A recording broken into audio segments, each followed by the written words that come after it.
ফিরে আসা পরবর্তী অংশ। সামনের মাসের প্রথম দিকেই দুর্গাপুজো। কলকাতায় এতদিনে চারিদিকে পুজোর প্রস্তুতি শুরু হয়ে গেছে। চারিদিকে পুজো পুজো রব। পুজোর সময় কলকাতার এক অন্যরকম রূপ। পুজোর পর আমি আর মেজে চ্যাটার্জি কয়েকদিনের জন্য কলকাতা যাব। ভাবতেই দারুণ লাগছে। ফিরে আসার পর দীপাবলি, আর তারপর মেজে চ্যাটার্জির চলে যাওয়া। মানুষটা যাওয়ার কথা ভাবলেই বুকের ভেতর ভীষণ কষ্ট হয়, দম বন্ধ হয়ে আসে। আমি ভাবতে চাই না। মেজে চ্যাটার্জি 1.5 মাসের ছুটি নিয়ে এসেছে। মানুষটা চলে গেলে আমি কেমন করে থাকব? আজ সে দূরে থেকেও আমার অনেক কাছে, আমার চোখের সামনে আছে। সকালে ঘুম থেকে উঠে রাতে ঘুমোতে যাওয়া পর্যন্ত আমার 2 চোখ শুধু তাকেই খোঁজে। সে যখন থাকবে না, আমার দিন, আমার রাত কেমন করে কাটবে আমি জানি না। আমি জানতে চাই না।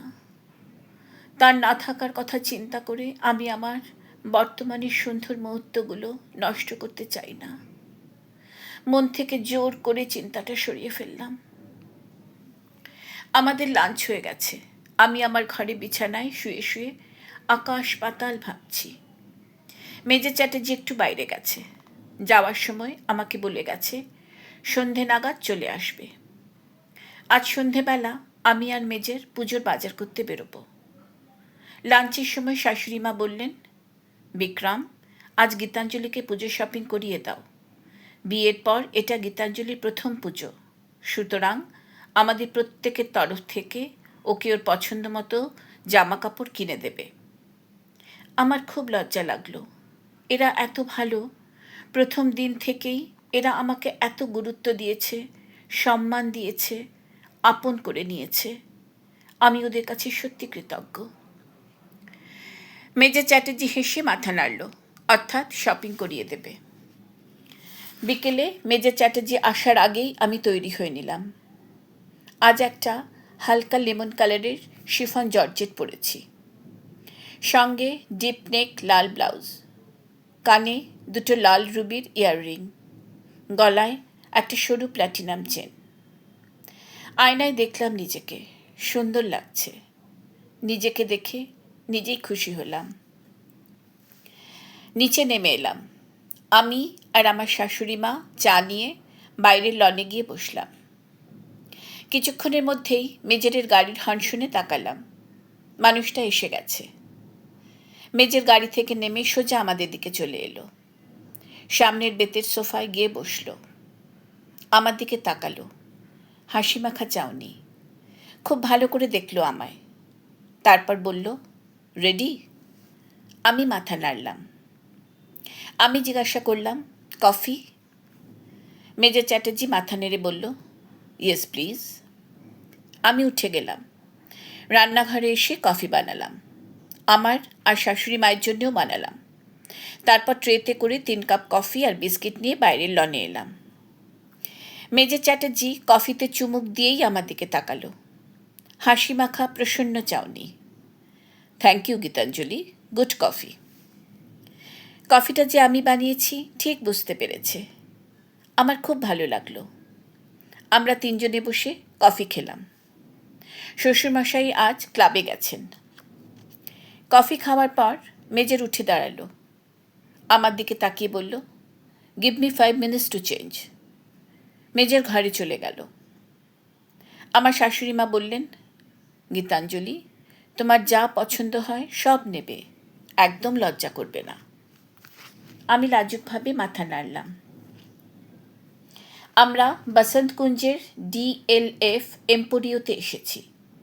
এটা দিল্লির অন্যতম সেরা মল। আমি আর মেজর চ্যাটার্জি শপিং মলের মধ্যে ঘুরে ঘুরে দেখছি। এমন সময় আমি খেয়াল করলাম একটি 24-25 বছরের ছেলে আমার দিকে বিশ্রীভাবে তাকাতে তাকাতে এগিয়ে আসছে। পুরুষের এই নোংরা চাউনি আমার পরিচিত। আমি বিরক্ত হয়ে মুখটা ঘুরিয়ে নিলাম। ছেলেটি আমার কাছে এসে হঠাৎই আমাকে বেশ জোরে ধাক্কা মেরে এগিয়ে গেল। রাগে বিরক্তিতে আমি ঘুরে তাকালাম। মেজর চ্যাটার্জিও খেয়াল করেছে। মুখটা অসম্ভব গম্ভীর।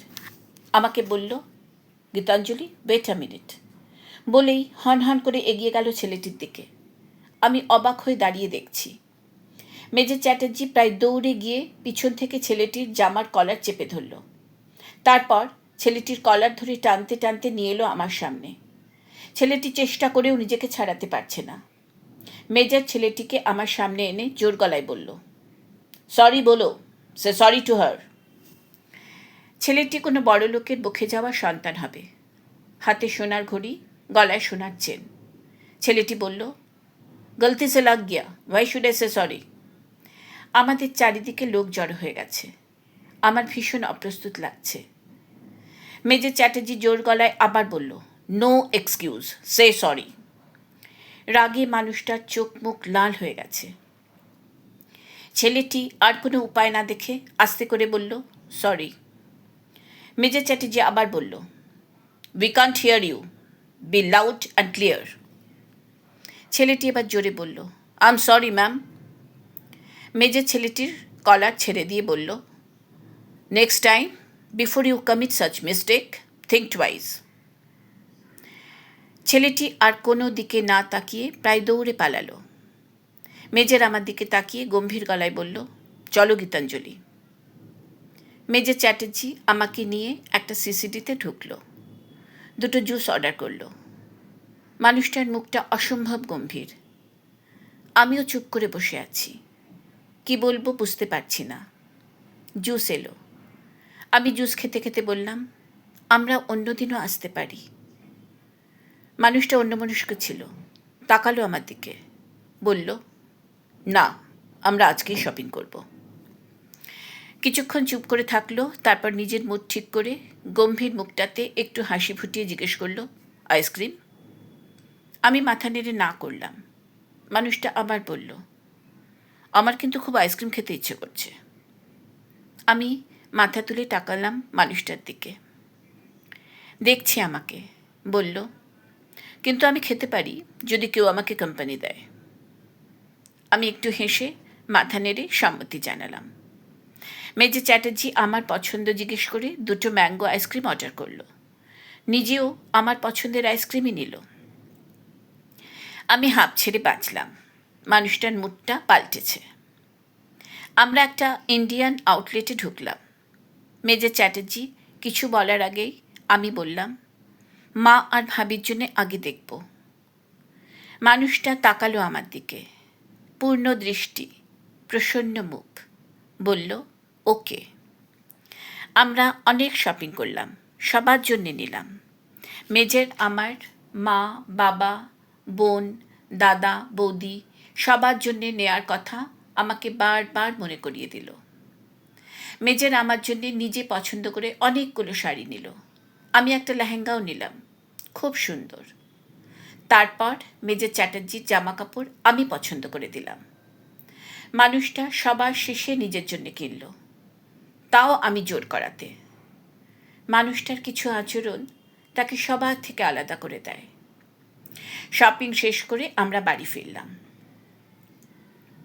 অনেক রাত হয়েছে, ঘুম আসছে না। পাশের মানুষটা ঘুমোচ্ছে কিনা জানি না। ঘরের নীলাভ নাইট ল্যাম্পটার আলোয় তাকালাম তার দিকে।